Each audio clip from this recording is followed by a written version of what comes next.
Hello friends, I am Abhishek Chauhan. Welcome to ADRGS academy. Uttar Pradesh police लगातार इस समय आपके लिए स्वर्णिम अवसर उपलब्ध करा रही है। पुलिस कांस्टेबल के विज्ञापन के बाद लगभग 1000 पदों पर एसआई और एसआई की भर्ती का विज्ञापन जारी किया गया है। आइए देख लेते हैं इस नोटिफिकेशन में आपके लिए कौन सी आवश्यक सूचनाएं दी गई हैं। पद, ठीक है, 3 पदों पर भर्ती हो रही है, ठीक है, जिसमें एसआई और एएसआई के पद हैं। एसआई का पद आपका गोपन संवर्ग में है और लिपिक संवर्ग, लेखा संवर्ग में आपके एएसआई के पद हैं। ठीक है, संपूर्ण जानकारी हम देख लेते हैं किस आवेदन तिथि के बारे में, पदों के विवरण के बारे में, शैक्षिक अर्हता, पीएसटी अर्थात फिजिकल स्टैंडर्ड टेस्ट, शारीरिक मानक परीक्षण के विषय में, एग्जाम पैटर्न के विषय में और आयु सीमा के विषय में हम देख लेते हैं। आवेदन तिथि विवरण देख ले तो आवेदन आपके शुरू हो रहे हैं, साथ ही फीस सबमिशन का जो डेट है वो शुरू हो रहा है आपका 7 जनवरी से।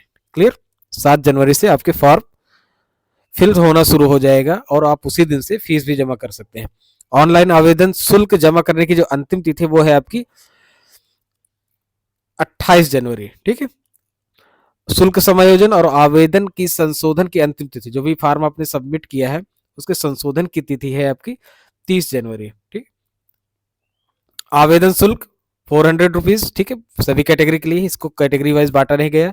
जिस वेबसाइट में जाके आप फॉर्म भरेंगे वो है आपका UPP-BPB.gov.in। हेल्पलाइन नंबर, ठीक है, 30 जनवरी तक ये एक्टिवेट रहेगा हेल्पलाइन नंबर। यहाँ पर आपको कोई प्रॉब्लम होती है फॉर्म सबमिशन में या कुछ क्वेरीज हैं तो आप यहाँ पर 04447749010 पर आप कॉल करके इसमें अपने डाउट्स क्लियर कर सकते हैं। पदों का विवरण देख लेते हैं। ठीक है, 3 पद हैं, जैसे कि टोटल पोस्ट है आपकी 921, 921। पुलिस उप निरीक्षक, ठीक है, एसआई का जो गोपनीय का पद है, गोपन का पद है, समूह ग कैटेगरी का है।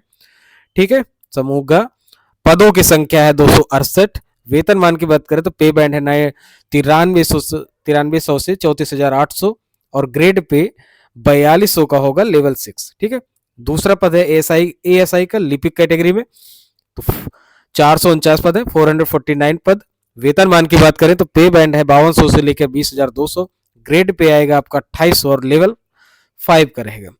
ठीक है, तीसरा पद है आपका पुलिस सहायक उप निरीक्षक, ये एएसआई का पद लेखा संवर्ग में है। ठीक है, लेखा संवर्ग में है, समूह ग कैटेगरी का है। पदों की संख्या 204 है, पे बैंड है 5200 से 20,200, जैसा कि लिपिक का है। 2800 ग्रेड पे उसी की तरह और लेवल 5। क्लियर। शैक्षिक अर्हता 3 पद है, तीनों के लिए शैक्षिक अर्हताओं के लिए स्टैंडर्ड्स अलग है। तो एसआई गोपन पद के लिए देख लेते हैं आप। गोपनीय पद के लिए यहाँ पर ग्रेजुएशन अनिवार्य है।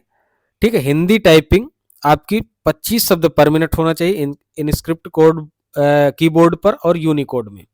30 शब्द आपके होने चाहिए पर मिनट अंग्रेजी टाइपिंग में। ठीक है, साथ ही इसमें शॉर्ट हैंड भी है। ठीक है, जो एसआई का पद है उसमें शॉर्ट हैंड भी है, मिनिमम 80 वर्ड पर मिनट की गति से हिंदी में। ठीक है, हिंदी शॉर्ट हैंड केवल मांगी जा रही है इसमें, हिंदी शॉर्ट हैंड। साथ ही ओ लेवल या समकक्षा रहता, कहाँ से, डोएक या नीलिट सोसाइटी से। ठीक है, यहाँ यहाँ ये जरूर ध्यान दीजिए कि इस सोसाइटी से हो, ओ लेवल हो या समकक्षा रहता हो। आगे चलते हैं। पुलिस सहायक उपनिरीक्षक लिपिक पद के लिए यहाँ भी ग्रेजुएशन की उपाधि होनी चाहिए आपके पास, भारत के विश्वविद्यालय द्वारा, विधि द्वारा स्थापित विश्वविद्यालय द्वारा या समकक्षा रहता। मिनिमम 25 वर्ड, जैसा कि ऊपर रहा है, हिंदी टाइपिंग और इंस्क्रिप्ट कोड कीबोर्ड और यूनिकोड में 30 शब्द वर्ड पर मिनट आपकी इंग्लिश टाइपिंग होगी। डोएक और नीलिट से ओ लेवल के समकक्ष अर्हता यहाँ भी होनी चाहिए। यहाँ पर आप देखेंगे कि शॉर्ट हैंड यहाँ पर नहीं है। ठीक है, तो अगर आपको टाइपिंग आती है, ओ लेवल सर्टिफिकेट होल्डर है आप या समकक्ष अर्हता रखते हैं, शॉर्ट हैंड नहीं आती तो आपके लिए पद अनुकूल है। आगे चलते हैं। पुलिस सहायक उप निरीक्षक लेखा पद के लिए, ठीक है, भारत में विधि द्वारा स्थापित विश्वविद्यालय से वाणिज्य, ठीक है, कॉमर्स में आपको ग्रेजुएशन होना चाहिए। साथ ही लेखा शास्त्र अकाउंटेंसी में आपका पीजी डिप्लोमा या समकक्ष अर्हता होनी चाहिए। ठीक है, ठीक है, या बताया गया है स्नातक के पद के बाद अगर या तो आप पीजी में लेखा शास्त्र पीजी डिप्लोमा के साथ, लेखा शास्त्र के साथ पीजी डिप्लोमा है, या कॉमर्स के साथ आप ग्रेजुएशन है। इसमें आपकी जो हिंदी की टाइप, इसमें भी हिंदी टाइपिंग होनी है, पर उसकी जो वर्ड लिमिट है वो बहुत कम है। ठीक है, केवल 15 शब्द पर मिनट आप आसानी से कर लेंगे। ठीक है, फॉन्ट वगैरह वही है आपका इंस्क्रिप्ट कीबोर्ड पर यूनिकोड में। यहाँ पर इंग्लिश टाइपिंग आपकी नहीं है, ठीक है, साथ ही शॉर्ट हैंड भी नहीं है। तो जो आपका तीसरा पद लेखा है, यहाँ पर शॉर्ट हैंड नहीं है, साथ ही इंग्लिश की टाइपिंग नहीं है। डोएक और नीलिट से ओ लेवल के समकक्ष अर्हता यहाँ भी होनी चाहिए। तो तीनों पदों में ओ लेवल मांगा है या उसके समकक्ष अर्हता मांगा है, ठीक है। साथ ही टाइपिंग आपको आती है तो आपके लिए 2 पद हो जाएंगे, कॉमर्स अगर आप है साथ में, और अगर शॉर्ट हैंड भी आती है तो आपके लिए और भी अवसर इसमें उपलब्ध हो जाएंगे। अधिमानी अर्हता देख लेते हैं, ठीक है। अधिमानी अर्हता ऐसी होती है जो होनी आपके पास अनिवार्य नहीं है, पर अगर है तो उसका लाभ आपको फाइनल मेरिट में मिल जाएगा। डोएक नीलिट सोसाइटी से उच्च प्रमाणीकरण या सरकार द्वारा मान्यता प्राप्त कंप्यूटर एप्लीकेशन प्रौद्योगिकी से स्नातक की उपाधि या इससे उच्च अर्हता, अगर ये है तो आपको इसका लाभ मिलेगा। प्रादेशिक सेवा में 2 साल सेवा की हो, इसका लाभ मिलेगा। एनसीसी का बी सर्टिफिकेट अगर आपके पास है तो इसका मिलेगा, लेकिन याद रहे अगर आपके पास तीनों है तो आपको एक का ही लाभ मिलेगा, या 2 है तो भी आपको एक का ही लाभ मिलना है, ठीक है। एक है तो भी आपको एक का ही लाभ मिलना है, इन तीनों में से किसी एक का लाभ आपको मिलेगा फाइनल मेरिट में। आयु सीमा देख लेते हैं, तो जनरल कैटेगरी और फीमेल, ठीक है, इनका है आपका 21 से 28 वर्ष। एज कैलकुलेशन डेट है आपकी 1 जुलाई 2023, यहाँ से आप कैलकुलेट करेंगे कि आप 21 से कम ना हो और 28 से ज्यादा ना हो, ठीक है। और सिंप्लीफाई वे में देख लेते हैं, तो अभ्यर्थी का जन्म 1 जुलाई 1995 से और 1 जुलाई 2002 के बाद ना हुआ, ठीक है। 1 जुलाई 1995 से पहले ना पैदा हुए हों और 1 जुलाई 2002 के बाद, तब आप इस फॉर्म को भर सकते हैं, जनरल कैटेगरी और फीमेल जनरल, ठीक है।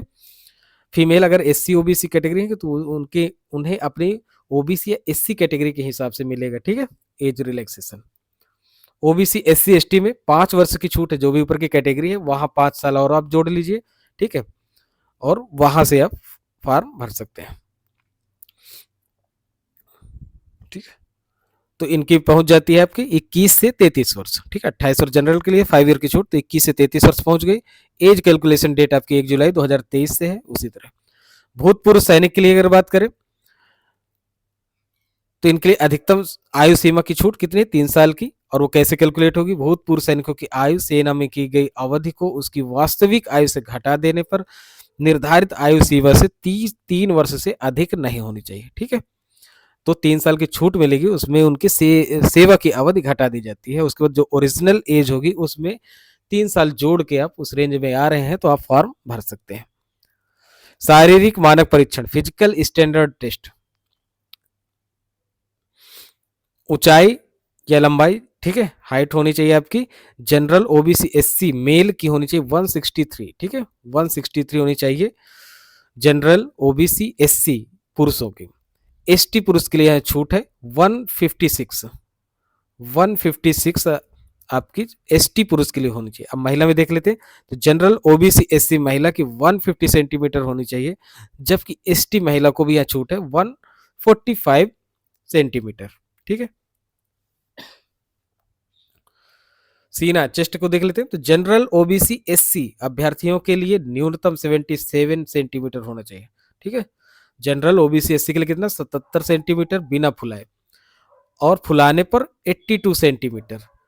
अनुसूचित जनजातियों की अगर बात करें, एसटी के लिए 75, जैसे कि उनको हाइट में भी छूट मिली तो सीने में भी उसी रेशियो मिलेगी, 75 सेंटीमीटर बिना फुलाए और कम से कम 80 सेंटीमीटर फुलाने पर। और याद रहे न्यूनतम 5 सेंटीमीटर सीने का फुलाव अनिवार्य है, 5 आपको फुलाना ही फुलाना है। अगर आप 5 नहीं फुला पा रहे तो आप फिजिकल टेस्ट में पीएसटी से बाहर हो जाएंगे। वजन, महिला अभ्यर्थियों के लिए न्यूनतम 40 किलोग्राम का वजन यह निर्धारित किया गया है, ठीक है।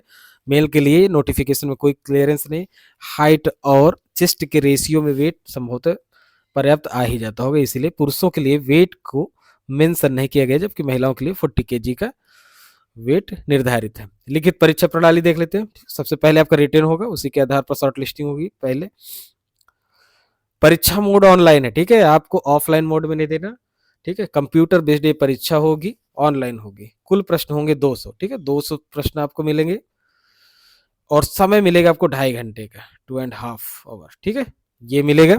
पैटर्न की अगर बात करें तो सामान्य हिंदी और कंप्यूटर ज्ञान 100 नंबर का होगा, ठीक है, 100 मार्क्स का। सामान्य जानकारी जीके और सामयिक विषय करंट अफेयर्स आपका 100 मार्क्स का होगा। संख्यात्मक ठीक है। और मानसिक योग्यता परीक्षा ये भी आपके 100 की होगी। संख्यात्मक क्या है आपके, मैथमेटिक्स वाला हिस्सा होगा अंकगणित का। मानसिक योग्यता आपका रीजनिंग है। आगे मानसिक अभिरुचि परीक्षा, तार्किक परीक्षा, बुद्धिलब्धि परीक्षा, ठीक है, ये भी आपकी 100 मार्क्स की होगी। ठीक है, तो 400 नंबर का पेपर है। ठीक है, क्वेश्चन आपके 200 हैं। ठीक है, 50-50 क्वेश्चन हर सेक्शन से आने हैं आपके। क्लियर, आगे चलते हैं। लिखित परीक्षा में एक से अधिक पालियों में, ठीक है, अगर एक से अधिक पालियों में परीक्षा हो संपन्न हो पा रही, लड़के ज्यादा हो जा रहे हैं, या एक से अधिक दिनांक को कई पालियों में आयोजित किया जा रहा है, ऐसी दशा में अभ्यर्थियों द्वारा प्राप्त अंकों के लिए नॉर्मलाइजेशन की प्रक्रिया अपनाई जाएगी। अगर एक ही पाली में एक ही दिन हो जा रहा है तो नॉर्मलाइजेशन नहीं होगा, लेकिन अगर कई पालियों में हो रहा है एक ही दिन, या कई दिनों में हो रहा है कई पालियों में, तो क्या होगा, आपका नॉर्मलाइजेशन के आधार पर आपका रिजल्ट आएगा। ठीक है, ठीक, अर्थात जितने नंबर आप पा रहे हैं उतने नहीं रहेंगे, वो घट भी सकते हैं और आपके बढ़ भी सकते हैं। चारों पालियों का आपका कंपैरिजन होता है, उसका एक पर्टिकुलर फार्मूला होता है जिसके आधार पर नॉर्मलाइजेशन किया जाता है। तो ये रही आपकी इस नोटिफिकेशन से संबंधित महत्वपूर्ण बात है जिसे आप कम समय में जान सकते हैं, और डिटेल के लिए आप ऑफिशियल नोटिफिकेशन इसका देख सकते हैं। इसके बाद 7 जनवरी से आप फॉर्म भरिए। ठीक है, एक अच्छा अवसर है जिसे आप चाहें तो कन्वर्ट कर सकते हैं। Thank you very much. मिलते हैं हम अगले सेशन में।